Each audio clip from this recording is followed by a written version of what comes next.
La noticia requiere profundidad. En Notimundo están los protagonistas de la noticia. Nos contactamos en este momento ya con el doctor Juan Manuel Fuertes, ex viceministro de Gobernabilidad, para hablar sobre el gobierno entre decretos ley y ya en sus últimos meses de gestión. Doctor Fuertes, gracias por estar con nosotros. Fausto Yepes le saluda, bienvenido. ¿Cómo está, Fausto? Siempre es un gusto dialogar con usted y a través suyo con amigos.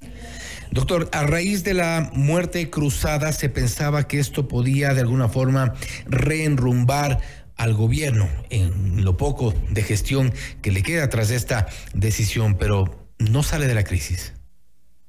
Me parece que es adecuado contextualizar lo que implica desde el punto de vista del sistema democrático este tema de la muerte cruzada en las circunstancias particulares del gobierno del presidente Lasso. Por una parte, no podemos obviar, perder de vista, que el diseño que realiza el correísmo no es transparente, sino que busca proteger sus intereses. Y por eso es que realmente la muerte cruzada termina siendo muy relativa. Porque en términos estrictos implicaría que una vez decretada esa decisión, tanto el Parlamento como el presidente de la República se vayan a la casa. Eso es una muerte cruzada, o sea, mutuamente nos matamos.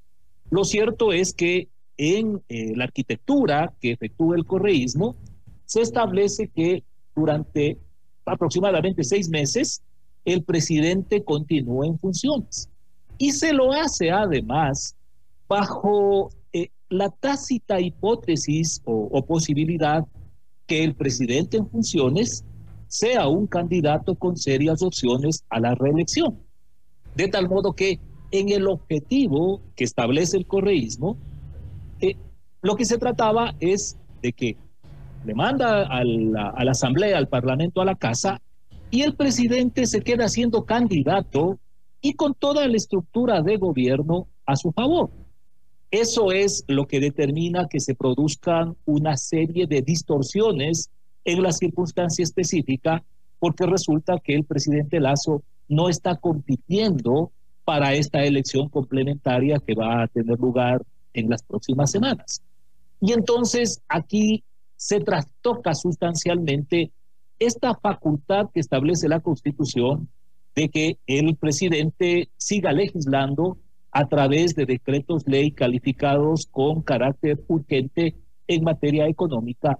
Y esto le conduce a que incluso la Corte Constitucional asuma un rol con mucha esencia política más allá de lo puramente constitucional. Y es en este momento, doctor Fuertes, cuando el gobierno se ve con un primer tropiezo. Primero, el tiempo que se había tomado la Corte Constitucional para analizar los primeros decretos ley enviados. Posteriormente, ya la poca seguridad que tiene de que esto pueda prosperar y el tiempo se agota. Es que, Fausto, hay que tomar en cuenta que más allá de lo que en términos de aceptación o reprobación de la ciudadanía acontezca con las instituciones de la democracia, si es que estas instituciones no están presentes, no funciona, la democracia se queda patoja. ¿A qué me refiero? Puntualmente a la existencia y al funcionamiento de un parlamento, de un órgano legislativo. Ciertamente por una multiplicidad de causas estructurales y circunstanciales, la última asamblea, sobre todo, que estuvo en funciones en el país, mereció mucha reprobación. Pero esto de ninguna manera significa que una democracia deba funcionar sin un órgano parlamentario. Y si es que se omite la existencia y el funcionamiento de un Congreso, de una asamblea, lo que nos encontramos es frente a una especie de cesarismo democrático. Esto haciendo alusión a lo que acontecía en la antigua Roma cuando se nombraba al César, que era un dictador. No puede existir en democracia una dictadura camuflada de esa manera, porque guste o no, la democracia se sustenta, entre otros aspectos, en la rendición de cuentas y en el equilibrio de poderes. Cuando no está presente el Parlamento, sin duda alguna hay un peso excesivo cargado hacia el Ejecutivo, que se redobla además por el carácter hiperpresidencialista que tiene nuestro sistema, nuestra Constitución. Pero entonces, claro, sí, le escuchamos. me iba a preparar. No, le decía que en consecuencia es muy complicado, es muy riesgoso incluso que no se asuma la necesidad que en ausencia del Parlamento otra entidad, y en este caso la Corte Constitucional, tenga que desbordar incluso su rol meramente jurídico y deba realizar también una labor de contención, si se quiere, o de monitoreo de carácter político. Y eso lo hemos visto en el pronunciamiento que efectuó respecto de los dos primeros decretos ley que emitió el presidente Lasso. Y en estas condiciones, ¿qué es lo que le queda al gobierno y qué es lo que le queda a la gente, a los ecuatorianos, respecto del gobierno? Por otra parte, estimo que es fundamental que el gobierno, en las condiciones del régimen del presidente Lasso, reconozca cuál es su ámbito de acción, sus limitaciones, tomando en cuenta que se encuentra próximo a fenecer y que por otra parte, de acuerdo al andamiaje que tiene el país, todo gobierno tiene un plan para ejecutarlo teóricamente dentro de 4 años.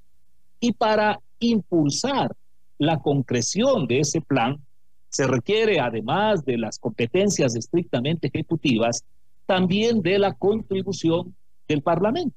Por eso es que una de las causales para la muerte cruzada tiene que ver con el bloqueo al Plan Nacional de Desarrollo o de Gobierno por parte de la Asamblea Nacional.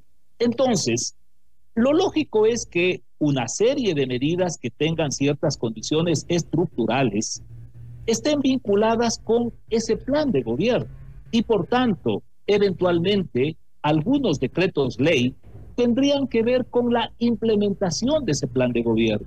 Pero resulta que ese programa está próximo a fenecer, dentro de pocos meses ya no va a tener vigencia, y si al menos tuviésemos un presidente electo, habría una coordinación con el presidente que está en sus últimos meses para conjuntamente coincidir en decretos ley sobre determinadas materias e impulsarlos con el mecanismo que actualmente establece la Constitución.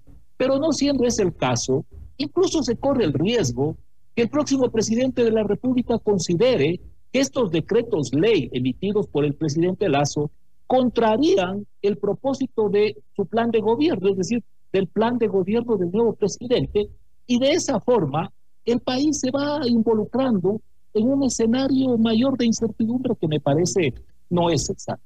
Y de hecho lo que ha ocurrido también es preocupante, porque el único decreto ley que ha sido aceptado, sobre el cual se ha logrado la admisibilidad, es precisamente una suerte de rectificación del propio gobierno en cuanto a sus decisiones a sus decisiones anteriores respecto a los impuestos. Es decir, propiamente un cambio, propiamente un rumbo nuevo, una decisión que pueda cambiar la situación actual, no es algo que se ha tomado.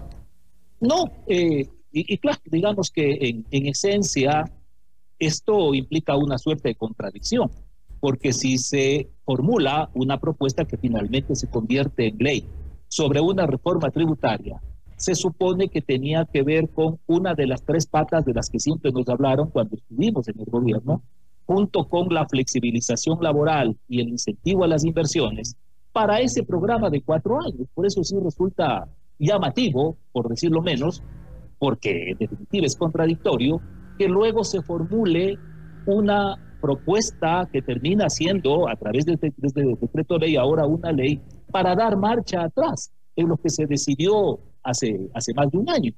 Pero, con independencia de eso, en lo otro que tenía que ver con la ley de zonas francas, sí, esto tiene que ver con una concepción que tiene el gobierno de turno respecto de un esquema de inversiones, que no necesariamente lo va a compartir el próximo presidente de la República.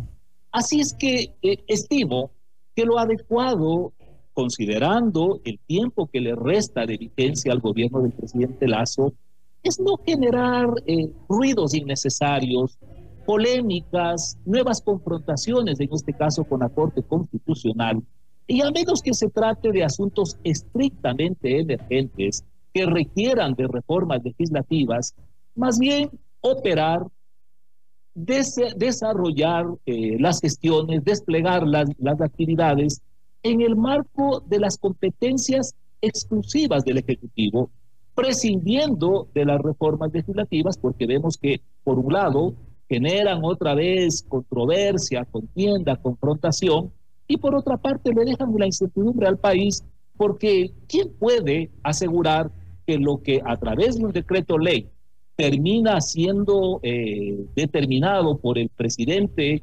como una normativa o como una ley, vaya a ser respetado por el próximo presidente y por la próxima asamblea? ¿Y qué le queda no es adecuado. ¿Y qué le queda entonces en este escenario? Que creo que todo lo que hemos hablado, todos estos escenarios, todo el contexto en el cual se desenvuelve hoy por hoy el gobierno del presidente Lasso, y a tan poco tiempo de terminar su gestión, la sugerencia entonces es hacer una suerte de stand-by, de mantenerse sin mayores propuestas, sin mayores cambios, sin mayores sugerencias, porque a ratos da la impresión que está como en campaña, ofreciendo ciertos cambios que tampoco van a ser posibles en tan poco tiempo.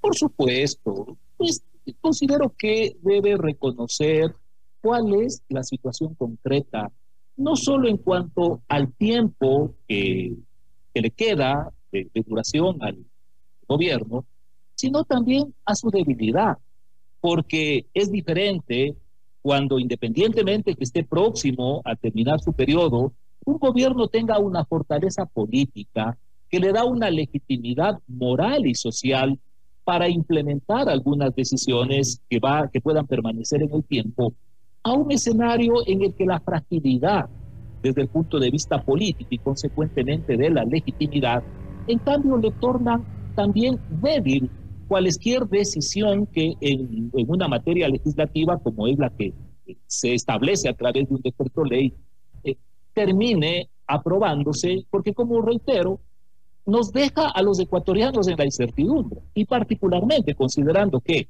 la naturaleza de esos decretos ley para que puedan ser tomados en cuenta debe ser de carácter económico. Los agentes económicos, que esencialmente son nerviosos, en una incertidumbre porque no saben cuánto tiempo va a durar la nueva normativa, es muy difícil que puedan desarrollar sus actividades en un ambiente de las condiciones que se requiere para efectivamente incentivar inversión, provocar fuentes de trabajo, en fin. Por eso es que, reitero, el gobierno debería asumir más bien un reconocimiento de sus limitaciones y desde allí desplegar, si usted quiere, una labor de mantenimiento.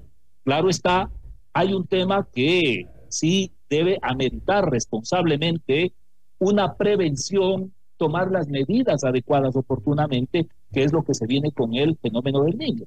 Pero para establecer esas previsiones, ¿es imprescindible reformas legales? Bueno, a menos que sean estrictamente imprescindibles, exclusivamente con lo que desde el punto de vista de la competencia administrativa tiene a su favor el gobierno, podría perfectamente gestionar y desde esa onda aportar para que el próximo gobierno pueda afrontar las consecuencias de ese fenómeno del Niño en condiciones menos desfavorables, porque el que le antecedió habría hecho algo a efectos de que las cosas por lo menos no se agraven.